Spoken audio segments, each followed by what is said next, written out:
আচ্ছা। ওর বাবা তো এখন ঘটনাটা হয়েছে কি, এই এই জায়গাতে হয়তো আমি 100% কিছু বলতে পারতেছি না, যেহেতু মানে আমরা ওই তখন একসাথে চলাফেরা করছি, তো আমি জানি। থাম না, তুই থাম না, এত অস্থির হয় না, তুমি অস্থির হয় না। কথা বলতেছে, কথা বলতে দে বরাবর। এখানে মিসআন্ডারস্ট্যান্ডিং থাকতে পারে, কিছু কিছু মানে হয়তো ওদের ভাই ভাই লেনদেন, যেহেতু ওই এখান থেকে চলে গেছে রংপুরে, ওই যখন রংপুরে গেছে, রংপুরে যাওয়ার পরে রংপুরের ব্যবসা বাণিজ্য, ওই ওই ওই কিন্তু প্রথম দিকে একটু ভালো ব্যবসাও করতো, ওর আবার টেকনিক্যাল কাজকর্মগুলো খুব ভালো লাগতো।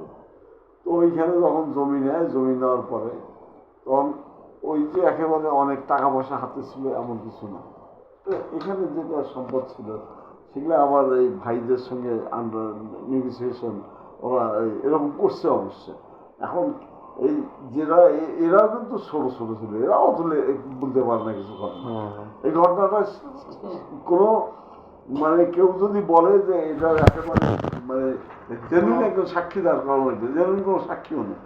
এটা ওরা ভাই ভাই ভাই ভাইদের যেটা হয় ঘটনা, ওরা লেনদেন করছে, কে কি পারপাসে লেনদেন করছে, কে কোন পারপাসে করছে, এগুলো হয়েছে, কিন্তু এটা সঠিক। এখন এখন যেহেতু এদের কাছে আবার এই যে যে মূল দলিলগুলো আছে, হয়তো আমার যেটা ধারণা হচ্ছে, ওষুধ হয়তো কথাবার্তা বলছে, হয়তো টাকা পয়সা নিচে, কত নিচে না নিচে, কীভাবে গেছে না গেছে, টাকা লেনদেন হচ্ছে, এটা ঠিক আছে, লেনদেন হচ্ছে। তবে উত্তেজিত না হয় কি স্বাভাবিক প্রক্রিয়া এইখানে তো খালু ওই যে আলাপ করে জমিটা দিছে। শোন ভাই, ওনাকে বলতে দেন, বরাবর শেষ করুক কথাটা, বলতে দেন, শুনি আমরা সবারই কথা শুনি। সুন্দরভাবে কিভাবে এটা ফয়সালা হয়, যেহেতু রেজিস্ট্রি হয় নাই, রেজিস্ট্রি না হওয়ার কারণে আজকে ওই কিন্তু হ্যাঁ দাবি করতেছে, আর ওই তখন অযৌক্তিক ওও কিন্তু ওও অযৌক্তিক না, ভাইয়েরাও কিন্তু থামেন থামেন ভাই, আপনারা চুপ থাকেন, আমরা কথাগুলো বলি, আমাদের যদি ভুল থাকে, আমরা যদি ভুল কথা বলি আপনারা আমাদেরকে ধরবেন, যৌক্তিক অযৌক্তিক পরে, ঠিক আছে? শুনে ঘটনাটা হলো যে ওই কাগজপত্র পাইছি, ওই আসি দাবি করবে, কিন্তু এখন ঘটনাটা হলো এইটার পিছনের ঘটনা যে আছে, এটা তো একটা ঘটনা। আপনি খায় না ভাই, এখন শতক একটা সময় কেউ ধরতে দেয় না। এই বাবা শোনো, তুমি ওই কথা বলবে কি জন্য? ওইটার কথা বলবে যারা বলবে, তারাই বলবে যে এখন এই জমিটা কিভাবে এতদিন থেকে এরা খাচ্ছে, এই কথা তো তারাই বলবে, তুমি বলবে কি জন্য? এইখানে বলার দরকার নেই। এইখানে কিন্তু বরাবর আমি একটা কথা বলি, আমি ওর পক্ষে হয়ে বলতেছি না, এনাদের পক্ষে হয়ে বলতেছি না, আমি কারো পক্ষে নিয়ে বলতেছি না, আপনি নিরপেক্ষ একটা কথা বলি আমি। হ্যাঁ, এখন ভাইদের দাবি যে ভাইরা টাকা দিছে, আর এর দাবি হচ্ছে এর কাছে অরিজিনাল দলিল আছে জমির, ঠিক আছে? ভাইদের দিক থেকেও ভাইরা ঠিক, এর দিক থেকেও কিন্তু এর দাবি ঠিক। এ যেহেতু ওনার বাবার কাছ থেকে ভাইরা রেজিস্ট্রি নিতে পারে নাই, সেই অনুযায়ী কিন্তু আইন অনুযায়ী কিন্তু দলিলের মানে সম্পত্তি অরিজিনাল মালিক কিন্তু এখন ওর বাবার উত্তরসূরিরা, মানে এর ভাই বোনেরা এরা।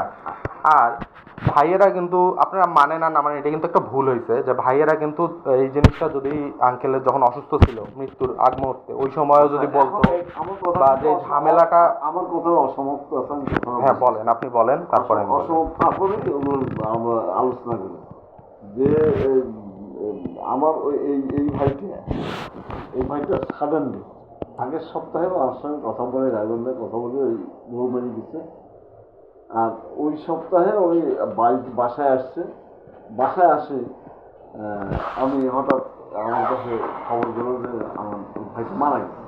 ও তো আমরা একই বয়স, তো ওই যখন মারা গেছে মানে তরতাজা একটা মানুষ হঠাৎ, যার কারণে আজকে সমস্যাটা মানে একদিনও বিছনায় ছিল। শোনো দাদা, তুমি কথা বলি না, এই সমস্যাগুলো এগুলো কিন্তু ওই ঘটনা, ও যে কি করে গেছে না করে গেছে ওইও বলে যেতে পারে নাই। এখন এরা ওই হাতে কাগজপত্র ঘাঁটি যেটা দেখতেছে, এগুলো দেখে কথা বলতেছে। তবে জমাজমির ব্যাপারটা কিন্তু ওদের ভাই ভাইয়ের মধ্যে যে লেনদেন হয়েছে, এগুলো কিন্তু তখন আমরাও শুনছি, আমাদের কানেও আসছে। আর ওইও বলতো যে জমি কিনতে, ওইখানে এগুলো জমি না, ও রান্নার জমি টমি কিনতে হবে। এখন ঘটনাটা হলো যে এটা কিন্তু তোমার মা ভালো জানবে। আমি একটা কথা বলি, শোনো, আমি একটা কথা বলি, সেটা হলো যে আসলে যেমন সুমনের মা মা জানবে কি জন্য, একে অনেক কিছু না, 50% না, আমি জানি, জানে, ভালো জানে। কি জন্য জানে? আরো পারিপার্শ্বিক যারা এখানে আরো কেউ জানে, অনেকেই জানে। আমরা জানি কি যে জমা জমি বেচা কেনা হয়েছে, রেজিস্ট্রি হয়তো না হতে পারে, বা এগুলো রেজিস্ট্রির মধ্যে ভেজাল থাকতে পারে, রেজিস্ট্রি হয় না ঠিক মতো। যেমন ভাই ভাই জমিতে এরকম হয়, যেমন আমি আমার এক ভাইয়ের জমি কিনছি, এখন কোনো কোনো কারণে রেজিস্ট্রি এখনো হয়নি, আমরাও সুযোগ করতে পারতেছি না, কিন্তু ভাই লেনদেন হয়ে গেছে, লেনদেন হয়ে গেছে, লেনদেন কমপ্লিট হয়ে গেছে। এখন এটা হলো কি, ভাই ভাইয়ের ব্যাপারে কেউ সন্দেহ করে। আর ওই যে মারা যাবে এরকম হঠাৎ করে, আর রশিদ পরে মারা গেছে, কিন্তু ও তো দীর্ঘদিন অসুস্থ ছিল। হ্যাঁ, অসুস্থ হয়ে পড়েছিল যখন, এ আবার ছিল ইটালি, এও দেশে ছিল না, এ বাইরে ছিল। তারপরে আর এগুলো তো ছোট ছোট, এগুলো এমন কেউ এগুলোর কোনো জ্ঞানী কিছু না। আর এর ছোট যেটা ওই লেখাপড়া করছে, ও ঠান্ডা ছিল, ওইগুলো আবার এগুলো আসে না। এগুলো নিয়ে বোঝাবুঝি কিছু করলে এই করে। আর এগুলো সবগুলো এগুলো তেমন ইয়েও নেই, এগুলো বুঝেও না, এগুলো জানেও না হিস্ট্রি। এগুলো এখন এখানে ব্যাপার যেটা হয়েছে জানাই করে, আমার মনে হয় যদি একান্তভাবে যদি এটার বেশি মানে তোমরা মনে করো যে তোমাদের সন্দেহ থাকে, কোনো হট্টগোল করার দরকার নেই। শোনো, কারো কবরে কেউ যাবে না, কারো কবরে কেউ যাবে না। আমি একেবারে একদম নিরপেক্ষ কথাটা বলতেছি, সেটা হলো সবচেয়ে ভালো জানবে এটা সুমনের মা, সবচেয়ে ভালো জানবে হলো কামরুলের মা।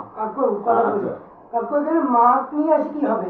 আমার মা বলবে না জমি কিনতে টাকা দিছে, ওর মা বলবে না জমি কিনতে টাকা দিছে, তখন কি হবে? আজ শোনো, এই জমিটা আপনার নিতই না, শোনেন, ওনাকে শেষ করতে হবে। এভিডেন্স থাকবে, এগুলো বাগান। আব্বা এই জমি নিতই না, দাদা অসুস্থ অবস্থায়, তারা রংপুর, আব্বা তখন জেলে, 17 দিন জেলে ছিল আব্বা তখন, রংপুর জেলে। আব্বাকে দেখার কথা বলি, অসুস্থ অবস্থায় দাদাকে নিয়ে যায়, জমিটা রেজিস্ট্রি করে নিছে। আব্বা এই রাগে ওনার জমি কিনবে না, উনি কোথায় বেচুক। লাস্টে এই আব্বার সাথে আমার ঝগড়া হয়েছে যে ওনার বিপদ, এর বাপের পক্ষ নিয়ে আব্বার সাথে আমার কথা কাটাকাটি হয়েছে যে ওনার জমি নিতেই হবে। লাস্টে এই বাড়িওয়ালা কলিমুল্লা দাদা, তারপর ওই যে আপনাদের সাথে চাকরি করে জাইদুলের বাবা, এরা সবাই মিলিয়ে আসি আব্বার সাথে আলাপ আলোচনা করিয়া এট এ টাইমে প্রথম ফার্স্ট টাইম 40,000 টাকা নিয়ে গেছে, যেটা নিয়ে যায় রংপুর, এখন যেখানে বাড়ি করি আছে ওই জায়গাটা করছে, বায়না করছে, তখন 40,000 টাকা করে ওই জমি কিনছে। তারপরে এই বিপদ সেই বিপদ, এই বিপদ সেই বিপদ, আমার বাপে টাকা দিবে না, জমি রেজিস্ট্রি করে দেয়। আমি কি ভাই বিশ্বাস করতে হয়, নানানভাবে ঝগড়াঝাটি করে ওর বাপকে টাকা নিয়ে দেওয়া হয়েছে, নানানভাবে। জমি বন্ধক দিয়েও টাকা দেওয়া, জমি বন্ধক ওই যে পাশের বাড়ির লোকটা আছে ডাকি নিয়ে আসি জহির। আস্তে ভাই, আপনি হাইপার হইেন না, আপনি ঠান্ডা মাথায় কথা বলেন। ভাই আমি মিথ্যা কথা পছন্দ করি না, আমি মিথ্যা কথা বলতেছি না ভাই, আপনি ঠান্ডা মাথায় বলেন।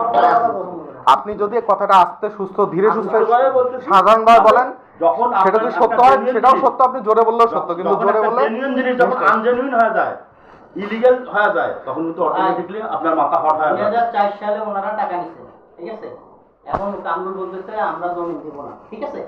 আলহামদুলিল্লাহ, এখন আমার 2004 সালে যে টাকা নিছে ওই পরিমাণ আমাকে বর্তমান টাকা দিয়ে দেবে।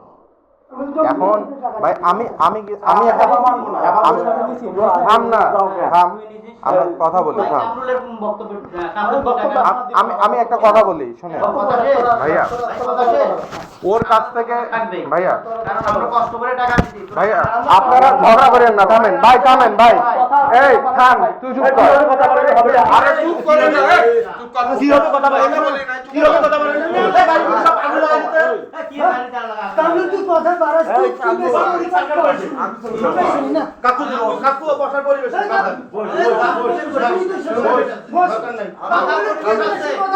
কামরুল টাকা নিছে, কামরুলের টাকা নিতে মজা, আমরা টাকা নিতে অনেক কষ্ট করে। আমি কথাটা আমি বলতে শুনেন।